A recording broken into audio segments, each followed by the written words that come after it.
Dans ce nouvel épisode, on va s'attaquer à une de ces injonctions qu'on entend partout. Accepte ce qui est. Une phrase qui, selon le contexte, peut être une clé ou un fardeau. Accepter, c'est souvent présenté comme une espèce de voie vers la paix intérieure. Et parfois, c'est vrai. Mais soyons honnêtes, est-ce que c'est toujours possible ? Imaginez, vous venez d'apprendre une nouvelle bouleversante, vous êtes en pleine épreuve. Est-ce que c'est réaliste d'entendre « accepte ce qui est » ou est-ce que cette phrase, à ce moment-là, devient un poids de plus à porter ? Prenons l'histoire de ce chirurgien dont les mains tremblaient. On lui disait tout le temps « accepte ce qui est, tourne la page ».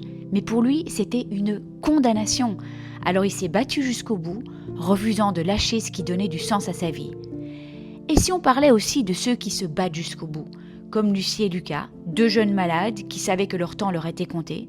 Pour eux, se battre, c'était rester vivant, pleinement dans la vie.